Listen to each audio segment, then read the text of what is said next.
Like every NFL team, the Chiefs roster started taking shape on Saturday with a reduction of 90 players to 53. There weren't any big surprises there, but the Chiefs made news late that night when they landed running back LeSean McCoy, who had been cut earlier that day from the Buffalo Bills. Chiefs beat writer Brooke Pryor is here to discuss the newest Chiefs and the roster with me, Blair Kirchhoff, on SportsBeat KC, sponsored by Big O Tires. Today is September 2nd, Labor Day.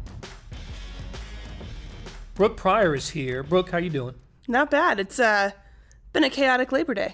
Yes, Labor Day, right? This is the day when you walk into the newsroom, and there are really only just a handful of people here, but we're among them. Yes, we are. Having been other places first and on our way to other places after this. Yeah, and Leah's here too, so it's always good to see Leah.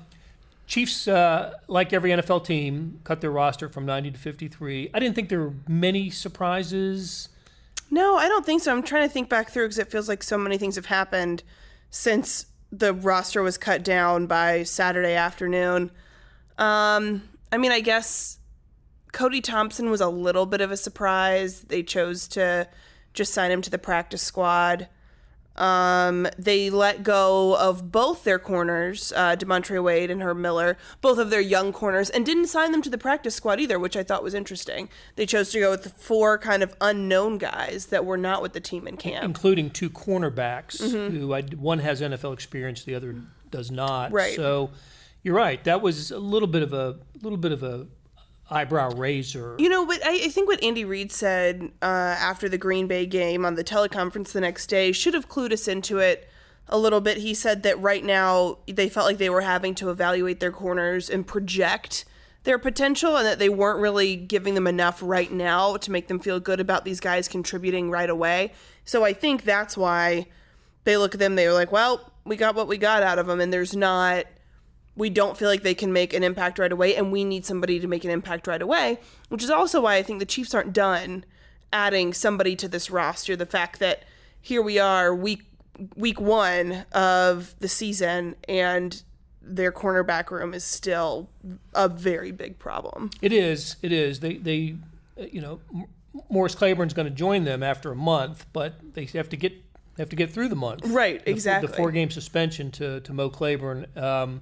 So they're rolling with the frontline guys: Brashard Breeland, Kendall Fuller, Travarius Ward, with Fenton on. Fenton as their backup. Their they have 4 corners. Right, which is a pretty thin cornerback room. I do think you're right. I think we'll see. Right, although Brett Veach said on his conference call Saturday afternoon that he felt like the safety group was versatile enough that Tyrann Mathieu can play some corner, Jordan Lucas has played corner, Juan Thornhill has played corner. So it seems like maybe even just through the first week, the first game when people are active, that even if they sign somebody new, he would probably not be active this week. And it sounds like that they would just have to go with using, piecing something together. Right. But he also left open the possibility of signing a cornerback this week. So, well, again, no great surprises with the news of the roster reduction. But there was a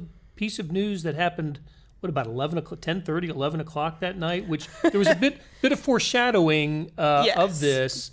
But we're all sort of in our college football coma on Saturday. Yeah, I was very much in a coma. And you had a rather delightful day with your alma mater. Right, yeah. My team beat my husband's team.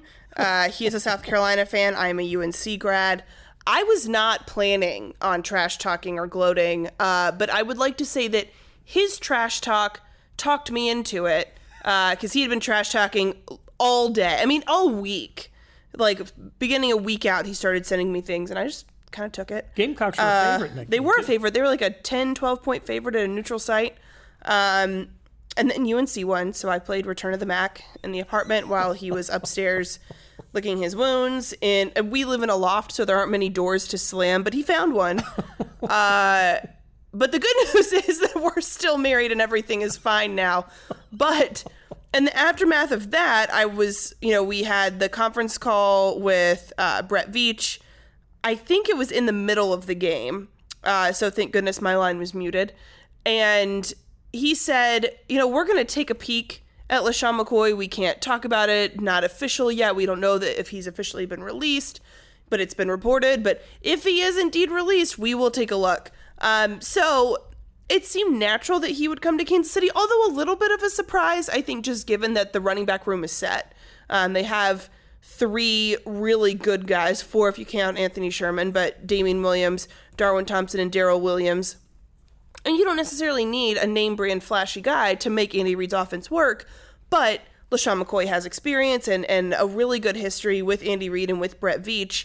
So at that point, it seemed inevitable, although I'll be honest, I didn't think it was going to happen that night. I have a feature on my phone, Do Not Disturb, so at 11 o'clock, auto Do Not Disturb goes on, and that includes if my phone is unlocked and I'm on it, my notifications don't pop up. So I had just woken up from a college football coma. It was about 11:15. I was in bed scrolling through Instagram, as you do before bed, and the NFL official account popped up and it said, breaking, LeSean McCoy to the Chiefs. And I thought, oh, this is not good. If they've had time to make a graphic and get an Instagram post out about it, I am late. So, of course, sent some text, got it confirmed right away because at that point it had been out for 25 minutes, and then got out of bed, went downstairs, woke the dogs up, woke my husband up, and I think I was kind of angrily typing at this point, why am I awake? Why is this happening? This is not free agency. But it's really exciting nonetheless. And credit to the Chiefs, they announced his signing officially this morning, Monday morning. We talked to Andy Reid right afterward, and then we had to wait about an hour and a half, 2 hours, but then we got LeSean McCoy, and he was great. I mean, he was worth the wait. He was very honest, very, I don't know, it was exactly what you would want to hear from him. Well, let's hear from him. We've got a little bit of LeSean McCoy on tape, so let's hear from the newest Chief, LeSean McCoy, who met the media at the Chiefs training facility today. Just when I had time to reflect, just how the season went last year and what type of scheme I wanted to be in. There was a group of teams that called in, and I thought this is probably the best fit for me. You see the offense. I'm just trying to get in here and just fit a small role. These guys are rolling, and be part of that, I think I have a great chance at a championship. You had to pick a team that you want to play for, and I think the best part about it is Andy Reid, who is one of my favorites, coaches of my NFL career. He's had me since I've been, 20 years old. Now I'm at 31. Had a long talk, and Brett Veach, a guy that believed in me, for years. So this was the right fit, I think so. What were those conversations like on Saturday with Andy and with Brett Veach? Just the team they had here, where they're going, their type of goals, a realistic approach to get to the dance. When you look at a team like this, it's so explosive on defense and especially on offense. The playmakers around, and then the quarterback. This guy is for real. He's the real deal. So getting there with him and all the other weapons, and as a unit, it just made sense. That's kind of the conversation how I went and what we talked about. And knowing Andy for years, he's always sitting in his office, drawing up plays, looking at old tape, trying to fit the players in there. So that was kind of the biggest conversation. Sean, you said a minute ago that the best part of coming here was getting back together with Andy. Why do guys love to play for him? What is it about his coaching style? Just to answer that question, there's so many different answers. I love Coach Reid, but the biggest thing for me was just he's always been honest since day one. He's honest. He shoots you straight. His family, they're the same way. And as a coach, I've learned so much from him. And now coming here, I'm sure he can teach me different things. I'm an older player, and I want to stretch my career out as long as possible. I want to be productive as well. And I think just playing with him, the type of roles and setups, and you watch the tape of the offense and how they go up and down the field with small plays to big shots, to utilizing all the open space for his players. When you see that, you fall in love with that. And he does a great job of getting the talent. A lot of these guys are drafted here. and they get better with time, and he gets a lot of that credit. Do you feel like an offense like this can kind of get your career numbers back to kind of the way it was in Philadelphia in those first couple of years in Buffalo under Coach Reid? I think so, just with the players around that they have here. Just the space, and also, like, I want to say majority of my career, I've always been like the key guy. When I come here and I'm kind of down on the grouping. You got the quarterbacks and all the wide receivers. Even in the backfield, they have some good players. So if you look at it that way, I mean, I come in here and do some things, and not just being at the red dot. That every game the defense is circling, and that helps out. When you have a lot of help around. Like I'll be coming here because they're already set. Like the group of guys is already there. I'm just coming here to do my part. Okay, that was LeSean McCoy meeting the media today. What was your big takeaway from him?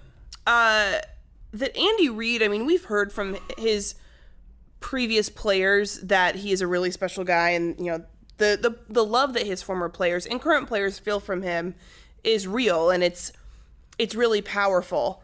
And so I think that we heard today just how powerful that is, that LeSean McCoy had an opportunity to play for either the Chiefs or the Chargers. And his role, you could argue, would be even more important with the Chargers because Melvin Gordon is still holding out. He signs in LA and he becomes the guy. I mean, yes, they have Austin Eckler and some other guys on that team, but I think he really zooms to the top of that depth chart with Melvin Gordon out of the picture or whatever Melvin Gordon is doing right now. He comes here. I mean, their offense it's fine. You don't need LeSean McCoy, but when we were talking with him today, he said, I understand that I play a role here. He's not the guy. He's not the guy, and he likes that. And he said, I'm not going to be the guy that defenses are circling before the game. I like that I'm surrounded by a cast that will take some of the pressure off me. He also said, and I thought this was astute observation, that California taxes scared him away a little bit. Right. He said, California is a really far away. I have my 7-year-old son who's in Philadelphia, and getting all the way across the country like that would be hard to commute. And also taxes. And I was like, I mean, yes, that is a great reason. We can all relate. Death, taxes, and Andy Reid. I mean, I don't. Death, taxes, and Andy Reid offense, all things that are universal truths. You said something earlier that struck me, and that is how former players feel about Andy Reid. Mm-hmm. I've noticed that in the handful of years I've covered the Chiefs, and LeSean McCoy reinforced that notion today. And I thought it was also interesting when we were talking to Andy Reid about this, how he referred to the young, the time when they drafted him and started developing LeSean McCoy and Deshaun Jackson and Jeremy Maclin, his old Eagles, players. There's, it's no coincidence that Jeremy Maclin spent a couple years here with the Chiefs, Mm-hmm. and it's kind of how it works in the NFL. Yeah. You develop relationships with these guys, and the players seem to kind of gravitate to the coaches that they've liked, mm-hmm. and the coaches seem to identify players who they've coached before to bring back. We've seen that often with the Chiefs, mm-hmm.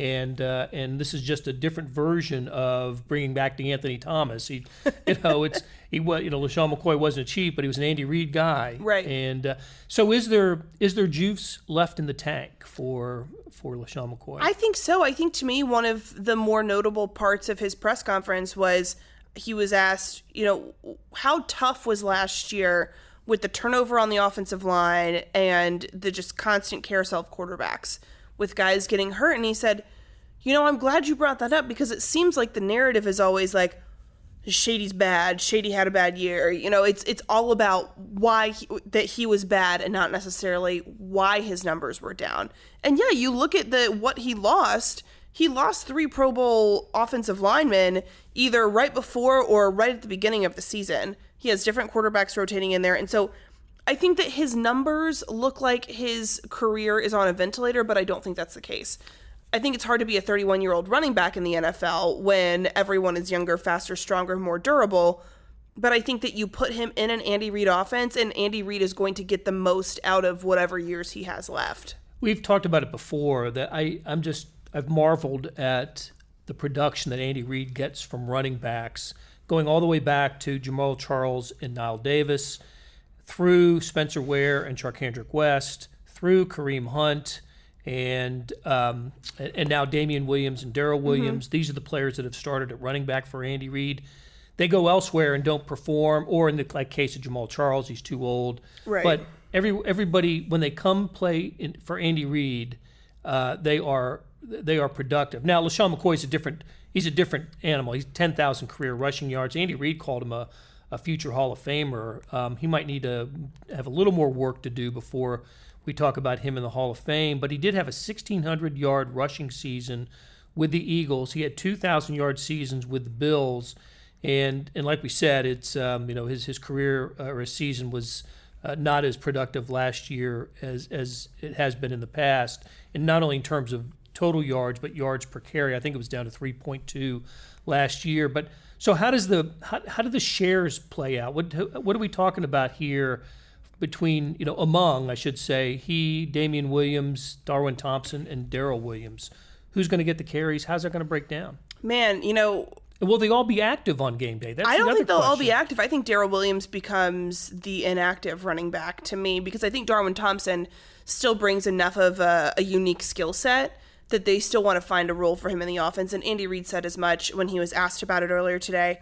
I think that Damien Williams and LeSean McCoy are going to end up splitting carries more than Damien Williams was going to ever split carries with Darwin Thompson and Darrel Williams. I think that, it could end up being an even split. I don't know. I think that it's definitely going to be a more running back by committee situation, something that Andy Reid kind of alluded to in the during training camp, and then walked it back. Right. But depends on what coach you talk to. right, I don't know. Did Andy Reid know a month ago that LeSean McCoy was going to end up here and got ahead of himself? I don't. What conspiracy theory do we want to pick today? There you go. But yeah, I mean, he's done it before. He's managed talented running backs before. I'm going to say that I regret drafting Damien Williams in fantasy, and I definitely have regrets taking Darwin Thompson.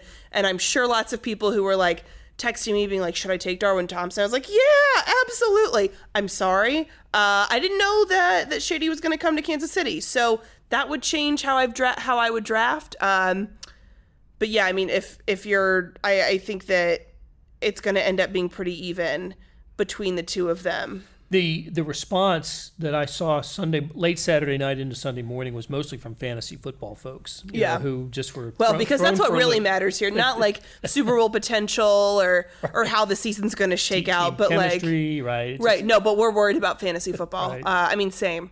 So I get it. Right. Hey, let's take a break here, and we will be back after this.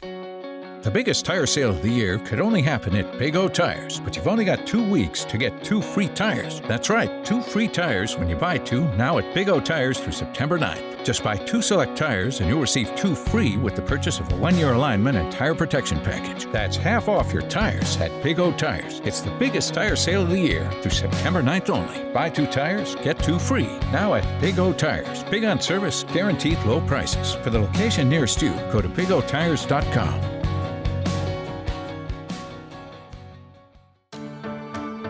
Hey, it's Blair. Hey, we have a special subscription offer for SportsBeat KC listeners, unlimited digital access to the Kansas City Star's award-winning sports coverage. Sign up now for 1 year of Sports Pass for access to all the sports news, features, and columns we have to offer. And it's only $30. That's a 40% savings off our regular rate. For your convenience, your subscription will automatically renew after the initial term at $50 unless you tell us to cancel. A lot of subscription services won't tell you that. They'll just sneak it on there. We just told you. Your subscription helps support the sports coverage of kansascity.com and the Kansas City Star. Please visit kansascity.com/sportsbeatkc offer to get this special offer. And as always, thanks for listening. Back with Brooke Pryor, Chiefs beat writer for the Kansas City Star. Brooke, I did a little computation. Got the calculator out, the adding machine, the abacus, all of that, and have determined that Andy Reid is 5-1 in opening games, regular season openers for the Chiefs. This is his 7th, Sunday at Jacksonville. And not only that, but he's undefeated on the road. He's 4-0, including his first one, which was at Jacksonville in 2013. And the last three openers that he has won on the road were all teams that made the playoffs. So I think the conclusion that can be drawn here is that the Chiefs come ready to play the regular season. They are prepared. Your first game covering the Chiefs was the season opener of 2018. They were at the Chargers. And you just, I don't know what you recall from that game, but I just remember that the Chiefs were up 14-0 before we all basically got comfortable in our seats. And they seemed really ready to open last season, not only with that win, but the win at Pittsburgh the next week. Yeah. So any reason to think that they're going to defy, the trend? No. I mean, you can see not only are the players ready, because especially you look at the starting offense and starting defense, they've barely gotten to be on the field. And they're getting angry that they've been taken off the field. So I think they're ready to go out there and let it rip. And then from a coaching perspective and a play calling perspective, Andy Reid's been holding so much back. You have to think that he is so excited to dial up that first series. I mean, the first play, be in your seats, have the TV on, don't turn it on late. It's going to be fun, whatever it is. Because he's been waiting so long for this. We've all been waiting so long for this. So I think that, I don't know what the outcome will be, because I also think that it's not, their offense is definitely going to be ready. The defense is still a work in progress. So the offense, I'm not worried about them holding up their end of the bargain. The defense, though, hasn't had a lot of time to be together. I think, 3-4 snaps did they have the whole starting defense on the team? Correct. That can be a little shaky. But I also don't know that the Jags have the offensive weapons to really take advantage of the soft spots on this defense. Definitely, Nick Foles is a player that Andy Reid is familiar with, having coached him in Philadelphia and in Kansas City. The Jaguars came to Kansas City last year, and the Chiefs handled them. I think it was 30-14, and actually have beaten them the last couple times they've played at Arrowhead. So Andy Reid has done well against this team, but there is a little bit of an X factor too in Jacksonville, and that's the weather. Yes. There's pay attention to Tuesday night into Wednesday morning. That is when the eye of the hurricane Dorian is supposed to. We'll know more about where this hurricane is headed. The weather folks tell us Tuesday night into Wednesday morning. If it stays on the track that it's on currently, then the folks in Jacksonville will breathe a sigh of relief, because it will never hit landfall and it'll just keep kind of rolling north out of Florida. But if it turns west and goes inland, then that's a big problem for Jacksonville. There are already mandatory evacuations right now in Jacksonville and places along the St. John River. And look, the Jaguars have canceled their Wednesday practice, and they're not going to practice again until Thursday. That's a distraction for the team. Yeah, that's a huge distraction. They're spending these next all day Monday and Tuesday and Wednesday making sure that the families of the team personnel and the players are all safe and evacuated, and the pets are all taken care of. And so I don't who knows what kind of impact this will have on the game, but it's not a normal week for the Jacksonville Jaguars. No, and you have to feel for them. I mean, and Andy Reid opened up his press conference saying our hearts go out to them, because when natural disasters happen, it's about more than football. And you have to think about the impact for the players and their families and the trickle down the staff and everything else. And then, oh, by the way, your season opener's on Saturday. And you have to hope, that the field is intact and that, roads are okay and everything else. So, yeah, I mean, it is a huge distraction, a huge thing going into it. But yeah, it will be an unusual week one, I think, for Jacksonville. And the Chiefs, I think, are cognizant of that and thinking about them. They are. And you know what? I didn't look at the roster to see if there are players in the Chiefs who are from that area. I just haven't looked. I know that when the college games were played this past weekend, we know one game was directly impacted by that. Yep. The Florida State-Boise State game was supposed to be played at the stadium in Jacksonville, and they moved it to Tallahassee. And clearly that helped a whole lot. Oh, my gosh. Boise State came from 18 down to win that game. But But players on like Kansas's football team had from that area were thinking about their families and all up and down the Florida coast. So we've been through this before in professional football. It happens, unfortunately, it happens pretty regularly. Football starts at the beginning of hurricane season. So that is it's a story to continue to pay attention to. Certainly, the Chiefs will be monitoring. I haven't heard anything but rumors about what might happen if the worst case scenario hits and Jacksonville gets flooded. So we no need to even speculate on that. We don't need to be alarmist quite yet. No. Let's wait till midweek or so. All right, Brooke.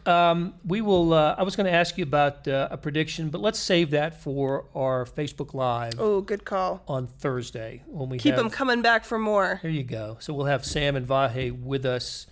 But thanks a lot for dropping by on this Labor Day, on this busiest of days for you. Extra labory Labor Day. It really is. Thanks, Brooke. Thanks, Blair.